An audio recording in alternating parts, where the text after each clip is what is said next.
உங்களுடைய தங்கம், வெள்ளி, வைர நகைகளை உடனே செல் பண்ணுமா? நம்பிக்கையான நிறுவனம் Max Gold. Call 044-4545-4545. Max Gold, cash for gold. இப்போ தம்பி ஒருத்தர் திடீர்னு இப்போ தான் சொன்னார் என்னென்ன கருப்பு படத்தும் செகண்ட் ஹாஃப் ஒன்றுமே இல்லை, அந்தளவுக்கு பெருசாக கனெக்ட் ஆகலை, ஃபஸ்ட் ஹாஃப் வரைக்கும் நல்லா இருந்ததுன்னு ஒரு விமர்சனம் பேசியிருந்தீங்க. ஆனால் உலகமே கொண்டாடிக்கிட்டு இருக்கு அந்த படத்தை. தயாரிப்பு நிறுவனம் பார்த்தா 172 கோடி, 186 கோடி, 230 கோடி அப்படின்னு அவங்க பாட்டு போட்டுக்கிட்டே இருக்கிறாங்க. என்னென்ன அப்படின்போது மறுபடியும் என்னுடைய கருத்திலிருந்து நான் மாறவே இல்லை. எனக்கு ஒன்றும் சூர்யா வேண்டப்பட்டவரோ ஆகாதவரோ அல்லது எங்களுக்கு ஒன்றும் வாய்க்கா வர பக்கம் தகராறுலாம் ஒன்றுமே கிடையாது. அதேமாரி அந்த படம் மறுபடியும் சொல்கிறேன், நான் தியேட்டரில் போய் டிக்கெட் எடுத்து பார்த்தேன். அந்த தியேட்டரில் ஃபேன்ஸ் கிடையாது, நிச்சயமாக சூர்யா ரசிகர்கள் கிடையாது, பொதுவான ஆடியன்ஸ், ஃபேமிலி ஆடியன்ஸாக வந்திருந்தாங்க. திரும்ப வரும்பொழுது அந்த தேட்டரில் சில பேர்லாம் தலையை பிடிச்சிட்டு வந்தாங்க. ரெண்டாவது ஹாப்பில் இதுதான் உண்மை. ஆனால் ஃபர்ஸ்ட் ஹாப் உண்மையிலே சூப்பராக இருந்தது, அதில் மாற்றுக்கிறது கிடையாது. சூப்பராக மீன்னா அந்நியன் படம் மாதிரி இருந்தது. பொதுவாக இந்த படத்தினுடைய ஒன்லைன் என்ன அப்படின்னா மனிதனுடைய பிரச்சனைக்கு கடவுள் நேரில் தீர்வு சொல்லுவார், இல்லை தீர்த்து வைப்பார், அவ்வளோதாங்க. இந்த மூக்குத்தி அம்மன் படமே அதுதான், அந்த பேட்டர்ன் தான். ஆனால் அதெல்லாம் தாண்டி இந்த படம் இவ்வளோ ஓட்டம் ஓடி இருக்குது அப்படின்னா ஆச்சரியமான ஒரு விஷயம். ரைட்டு, நல்ல ஒரு விஷயம், இண்டஸ்ட்ரிக்கு ஒரு முக்கியமான ஒரு விஷயம். எனக்கு பெரிய ஆச்சரியமான ஒரு விஷயம்னா, ஒரு படம் இந்த அளவுக்கு அதிரி புதிரியான வெற்றி அப்படின்னா அந்த வெற்றி சம்பந்தமாக எங்கேயாவது பேசுறாங்களா? பொதுவாக பேசுவாங்க இல்லைங்களா, அது மாதிரி எங்கேயாவது பேசுறாங்களான்னு பார்த்தா எனக்கு இன்னும் கூட எந்த இடத்துலையும் அது மாதிரி நான் கேட்கவே இல்லை. ஏன்னா சமீபத்தில் தாய் கழுவி படம் சம்பந்தமாக கூட ஒரு டீ கடையில் பேசிட்டு இருந்தாங்க. இப்போ ராதிகா மாதிரியே தெரியலப்பா, அது அவ்வளோ அளவுக்கு மேக்கப் போட்டு வச்சுருந்தாங்க அப்படின்னு ஏதோ ஒரு வகையில் படம் பிரமாதமாக இருக்குதான், பெத்த பிள்ளைங்களே ஆத்தா விட்டு ஓடி போயிடுவாங்களாம் அப்படின்ற மாதிரி இது நிஜமாக கேட்டிருந்த வார்த்தைங்க. ஏன்னா நீங்கள் பெரிய படங்களுக்கு தான் பேசுவாங்க, பொதுவாக சொல்லுவாங்க. ஒரு விஜய் படத்துக்கு, அஜித் படத்துக்கு தான் பெரிய மவுத் டாக் இருக்கும் அப்படின்னு. அதெல்லாம் மீறி ரைட், ஓகே, ஒரு 200 கோடி அந்த படம் அடிக்க போகுது, சூர்யாவுக்கு ஒரு வெற்றி படம்னா நிச்சயமாக வரவேற்போம், அதில் மாற்று கருத்து கிடையாது. ஆனால் நான் சொன்ன விமர்சனத்தில் எந்த விதமான மறுப்பும் கிடையாது. பல பேருடைய விமர்சனம் அதாக தான் இருந்தது. எனக்கு தெரிஞ்சு பார்த்தீங்கன்னா சோசியல் மீடியாவில் முதல் நாள் ஒரு மாதிரி போட்டவங்களாம் அடுத்த நாள் பார்த்தீங்கன்னா பிளாக் பஸ்டர் வெறியான கொண்டாட்டம்லாம் போட்டிருந்தாங்க. ஓகே, ரொம்ப டீப்பாக போக தேவையில்ல. இதில் ரொம்ப முக்கியமான ஒரு விஷயம் என்னென்னா, ஆர்ஜே பாலாஜி இளையராஜா கிட்ட வருத்தம் தெரிவிச்சிருக்காரு. ஆர்ஜே பாலாஜி அப்புறமா அந்த தயாரிப்பு நிறுவனம்லாம் அதாவது ஒரு காட்சியை திட்டமிட்டு அது என்ன, அந்த காட்சி தெரியாமல வச்சிருப்பாங்க, மிக திட்டமிட்டு. அது எல்லாருக்கும் தெரியும். அந்த பாட்டை போடும்போது எப்போ அவரை ரைட்ஸ் கேட்டு கேஸ் போடுவார் அப்படின்னு. அப்போ ஒரு இசைஞானி இளையராஜாவை எவ்வளோ பெரிய அளவுக்கு, ஏங்க அவருடைய படைப்புங்க, அவருடைய சொத்துங்க. எத்தனையோ பேருக்கு அந்த காலகட்டங்களில் இலவசமாக மியூசிக் பண்ணி கொடுத்துருக்காரு. நீங்கள் இசைஞானி இளையராஜாவை ஏதோ ஒரு அரகண்டு, கோவக்காரரு, பணத்தாசை பிடிச்ச ஒரு நபர், அவர் ஒரு வெறி கொண்ட ஆள், எவனையும் கிட்ட சேர்க்க மாட்டார். அவர் காலையில் எழுந்ததுலேருந்து ராத்திரி படுக்கிற வரைக்கும் பணம் பணம் பணம், ஒரு நாளைக்கு எவ்வளோ ரைட்ஸ் நமக்கு வந்திருக்குது, அக்கௌண்ட்டில் சேர்ந்துருக்குது, இதையே தான் பார்த்துக்கிட்டு இருப்பாரு அப்படின்ற ஒரு பிம்பம் வெளியில் கட்டமைக்கப்பட்டுள்ளது. ஆனால் 90-80 காலகட்டங்களில் இசைஞானி இளையராஜா அவர்களுடன் பழகிய அல்லது அவர்கள் பணியாற்றிய அந்த இயக்குநர்களுடைய பேட்டியெல்லாம் ஏதாவது இருந்தால் போய் பாருங்க. குழந்தை மாதிரிங்க அவர் அப்படின்னு. ஏங்க என்னால் படம் எடுத்துட்டேன் சாமி, நான் என் பொண்டாட்டி தாலியை வித்துட்டு படத்தை எடுத்துட்டேன் சாமி, என்கிட்ட ஒன்றுமே இல்லை, இதை படத்தை ஓட வைங்க, ஏதாவது நான் காடு கண்ணியை விற்று உங்களுக்கு பணம் தரேன் அண்ணையோ, அதெல்லாம் ஒன்று வேணா அப்பையா, நான் மியூசிக் பண்ணி தரேன்.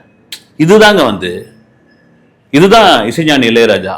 ஆனால் அவரை பார்த்தீங்கன்னா படத்தில் பாட்டை எடுத்து போட்டால் கேஸு போட்டுருவார், வழக்கு தொடர்ந்துருவார்.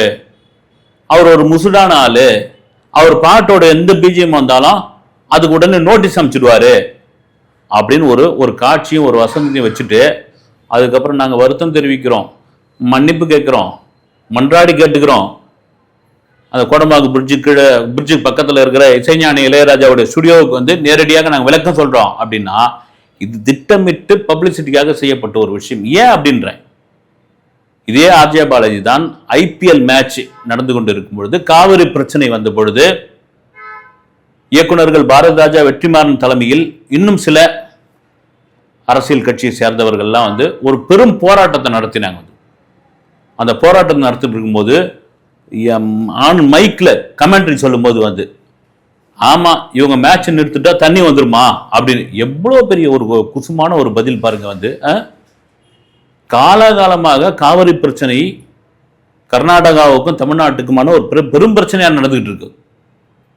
சூப்பர் ஸ்டார் ரஜினிகாந்த் எல்லாம் அப்படி கடுமையாக விமர்சனம் பண்ணவர் சத்யராஜ். அதெல்லாம் விட்டுட்டு இப்போ வந்து முதல்வர் விஜயை வந்து வீடியோ போட்டு அமக்கலம் பண்ணி கிடக்கிறார். அவர் வந்து இப்போ கொஞ்சம் குறைச்சிட்டாருன்னு நினைக்கிறேன். திடீர்னு பார்த்தா சிபிராஜ் அவங்க ஃபேமிலியோடு வந்து முதல்வர் விஜய்க்கு பூங்கொத்துலாம் கொடுத்து வாழ்த்துலாம் தெரிவிச்சுட்டு போயிடறான். அந்த பக்கம் பார்த்தா அப்பா திட்டுறாரு, இந்த பக்கம் பார்த்தா பையன் வந்து பூங்கொத்து கொடுக்குறாரு. என்ன டிசைன்னே எனக்கு தெரியல. உண்மையாக இவங்க விஜய்க்கு ஆதரவாக பண்ணுறாங்களா அல்லது வந்து அவரை வச்சு ட்ரோல் பண்ணுறாங்களா, அவரை வச்சு காமெடி பண்ணுறாங்களா, எனக்கு ஒன்றுமே புரியல. ஓகே, எதுக்கு சொல்கிறேன்னா இசைஞானி இளையராஜா விவகாரம் தான். இந்த ஐபிஎல் மேட்ச் காவிரியில் தண்ணி வந்துருமா அப்படின்னு ஏங்க அந்த நேரம் வந்து போராடியவர்கள் அத்தனை பேரையும் வந்து கைது பண்ணி 60 நாள் காவல் நிலையத்தில் வச்சு அவர் மீது கடுமையான சட்டம் பாய்ந்து காவிரி பிரச்சனைனா உங்களுக்கு என்ன தெரியுமா மிஸ்டர் ஆர்ஜே பாலாஜி அவர்கள் அந்த சமயத்தில் அவ்வளோ. ஏன்னா போகிற போக்கில் நிறைய பேர் வந்து கிண்டல் பண்ணுறது வந்து வாய்க்கு வந்து இப்படி பேசுறது வந்து அது உங்களுடைய இயல்பாக இருக்கலாம். அடுத்தவர்களை மனசை புண்படுத்துகிற ஒரு விஷயம் தானே அது. நீங்கள் கமெண்ட்ரி சொல்கிறீங்க, கோடிக்கணக்கான பேர் பார்க்குறாங்க, போகிற போக்கில் அடுத்தவர் வந்து உருவகேலி பண்ணிட்டு போகிறது. அது நிறைய சம்பவங்கள் இருக்குது, டக்கு ஞாபகத்துக்கு வரல. அது யாராவது அது சம்மந்தமான தெரிஞ்சவங்க வந்து கீழே கமெண்ட்ஸில் போடுங்க. அது எதுக்கு சொல்கிறோம்னா கருப்புன்ற ஒரு படம் வந்து பெரிய சூப்பர் டூப்பர் ஹிட்டுலாம் ஒன்றும் கிடையாதுங்க. நான் சொல்கிறேன், நான் மறுபடியும் வந்து அது பெரிய இது வந்து மெகா ஹிட்டு அப்படின்ற மாதிரி ஒரு பெரிய பிம்பம்லாம் ஒன்றும் கிடையாது. ஓகே, நீங்கள் சம்மர் படம் இல்லை, அதுதான் உண்மை. நான் தேட்டருக்காரர்கிட்ட ஒருத்தர் கேட்ட பிறகு ஏங்க வேற படம் இல்லை சாமி, என்ன பண்ண நடத்து நாங்கள் குழப்பம் நடத்தினோம் இல்லை. உண்மையிலே திரையரங்கு உரிமையாளர்கள் பாவங்க வந்து கடந்த ஜனவரி மாதத்திலிருந்து இந்த இப்போ மே மாசமே முடிய போகுது. ஒரு ஜனநாயகன்ற ஒரு படத்தை விட்டு இருந்தா இன்னைக்கு அவங்க கல்லா நிரம்பி இருக்கும். அவங்க ஒரு பெரிய வசூலை பார்த்துருக்கலாம். இல்லாத ஊருக்கு இழுப்பு சக்கரன்னுவாங்கல்ல, அது மாதிரி இல்லாத ஊருக்கு இது வந்துடுச்சு. எதுக்கு சொல்றேன்னா இது அப்பட்டமா பெரிய இதுவானது இல்லை. இளையராஜாவை கேலி பண்ணிருக்கீங்க, இளையராஜாவை விமர்சனம் பண்ணிருக்கிறீங்க. தென் மாவட்ட மக்கள் வந்து ஒரு துடியான தெய்வமாக தங்களுடைய குல தெய்வமாக நினைக்கக்கூடிய கருப்பண்ணசாமியை வந்து கேலி பண்ணிருக்கீங்க, ட்ரோல் பண்ணிருக்கிறீங்க. ஒரு கட்டத்துக்கு மேல இது சூர்யா ரசிகர்களே எனக்கு சொன்னது வந்து இது சூர்யா படமா ஆர்ஜே பாலாஜி படமான்னு தெரியலங்கன்னு. ஏன்னா அந்த அளவுக்கு சூர்யா கேரக்டர் டம்மி ஆக்கியாச்சு. ஆனாலும் அதை ஒத்துக்க மாட்டாங்க சில பேர் வந்து.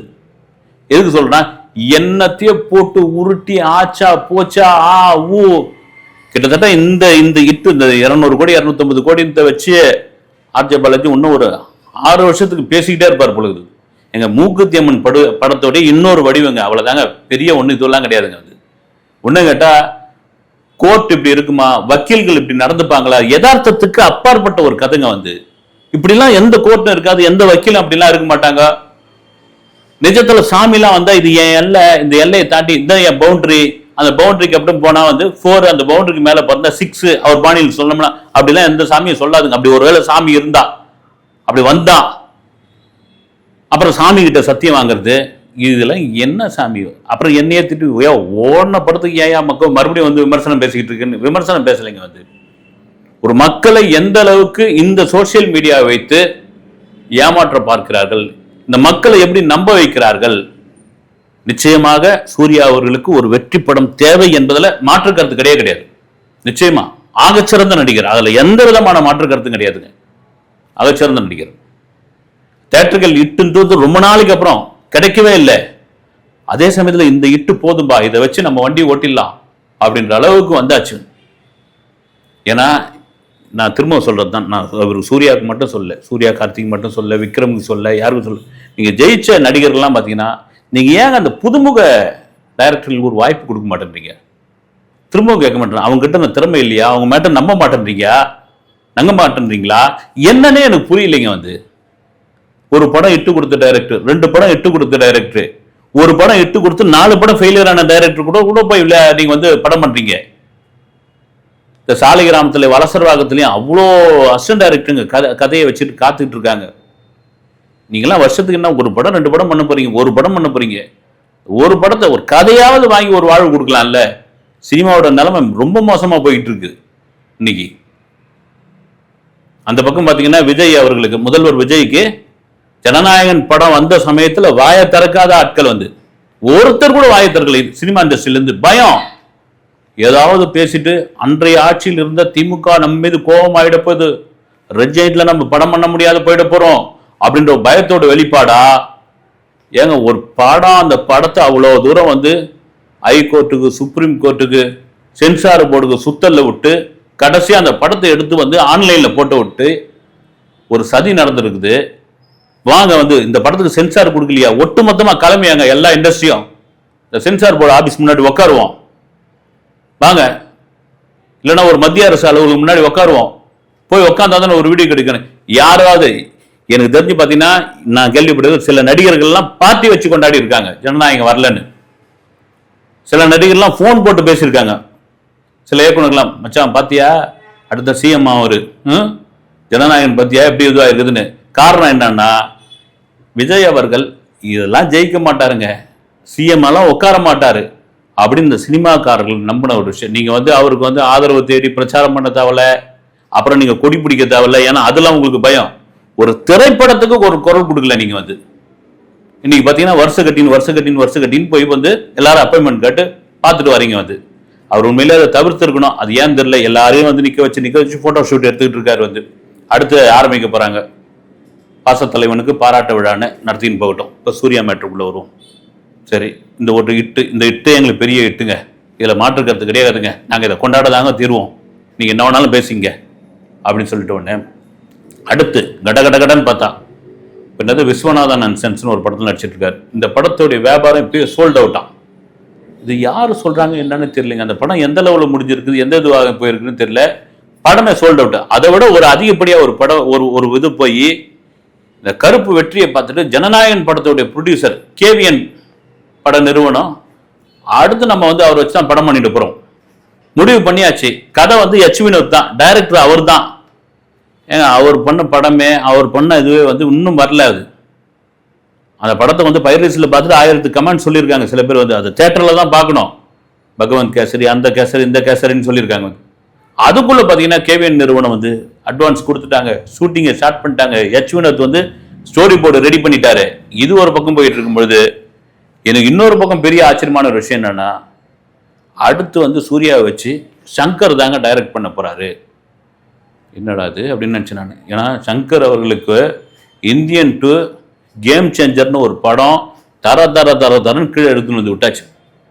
இன்னைக்கு எழுந்து வரணும், பழைய சங்கரா வந்து அவர்னா ஒன்றும் பண்ண முடியாது. இன்னைக்கு வந்து விஜய் அவர்களை வந்து முதல்வன் அர்ஜுன் அப்படின்னு சொல்லிட்டு இருக்காங்க. திரைப்படத்தை வச்சு ஒரு நாள் முதல்வன் அர்ஜுன் ரேஞ்சில் வந்து சும்மா கலக்கிட்டு இருக்காருன்னா அந்த அளவுக்கு ஒரு இட்டு கொடுத்த ஒரு டைரக்டர் வந்து இந்த இண்டஸ்ட்ரி எப்படி கொண்டு வந்து நிறுத்திச்சு பாருங்க. அதுக்குள்ள பார்த்தீங்கன்னா சூர்யா கூட தான் அவர் வந்து படம் பண்ண போறாரு. அது என்ன கதை, வேல்பாரியில் வேல்பாரியாவே அவர் நடிக்க போறாருன்னு. வேல்பாரி யாராவது படிச்சிருக்கிறீங்களாப்பா நீங்க வந்து இந்த செய்தியை கிளப்பி விட்டவங்கள சார். அது வந்து என்ன சொல்றது வந்து ஒரு நேஷனல் லெவலில் உள்ள ஆர்டிஸ்ட்களை வச்சு எடுக்க வேண்டிய படம் வந்து. அது சாதாரண விஷயமே கிடையாது. சங்கர் அவர்கள் ரைட்ஸ் வாங்கியிருக்கிறார், அவர் தான் ஸ்கிரீன் பிளே எல்லாம் பண்ணிட்டாருனாரு. அது வந்து ஒரு real pan India pan world படம். அது இன்னும் கேட்டால் வந்து ஹாலிவுட் நடிகர்லாம் அதில் கொண்டு வந்து சேர்க்கணும், அதுக்கு ஆடிஷன் வைக்கணும், அதுக்கு ரிஹர்சல் பார்க்கணும். சும்மா ஒன்று வந்து வேல்பாரி வந்து அதாவது வாய் புளிச்சது மாங்காய் புளிச்சது மாதிரி எடுத்துட முடியாது வந்து. இதெல்லாம் யாருப்பா, எந்த டீம் நீங்களாம் கிளப்பி விடுறீங்க வந்து. திரும்ப சொல்லணும்னா இந்த மாதிரி கிளப்பி விடுறது எப்படின்னா ஒரு சூப்பர் டூப்பர் இட்டு அந்த படம் அப்படின்னா மட்டும்தான் இதை பேச முடியும் வந்து. ஆனால் இது எதுக்காக இதை பேசிக்கிட்டு இருக்காங்க என்னன்னு எனக்கு புரியவே இல்லை வந்து. அப்புறமா இந்த இவர் இயக்குனர் மிஸ்கின் அவர் வந்து கருப்பு இட்டு நான் கொண்டாடுறேன், அது எப்படி இட்டாச்சுன்னு தெரியல, ஆனால் இட்டு. அதே சமயத்தில் எனக்கு ஒரு பெரிய வருத்தம் என்ன தெரியுங்களா, அப்படின்னு இந்த வாடிவாசல் வந்து நின்று போச்சு இல்லை அப்படின்னு அதை கொஞ்ச நாள் போட்டு வாடிவாசல் உண்மையாகவே வாடிவாசல் வந்திருந்து அந்த படம் நிச்சயமாக வெற்றிமாறனுடைய மிகப்பெரிய படைப்பாக இருந்து சூர்யா அதில் கலக்கி இருந்து அதை சூப்பர் டூப்பர் ஹிட் ஆயிருந்தா அதாங்க ரியல் வெற்றி வந்து. மிஸ்கின் கூட நான் சொல்றாரு, அந்த கதையை நான் படிச்ச அந்த ஸ்கிரிப்ட் எனக்கு தெரியும், அவர் அந்த தான் மைண்ட்ல வச்சு சொல்றாரு. இப்ப கருப்புலாம் ஒரு இதுவே கிடையாதுப்பா, வாடிவாசல் தான்ப்பா ரியல். அது ரியல் மாடுபுரி வீரனுடைய கதை அதுதான். அதை நான் ஸ்கிரிப்ட் படிச்சிருக்கிறேன், எனக்கு முழுசா தெரியும்.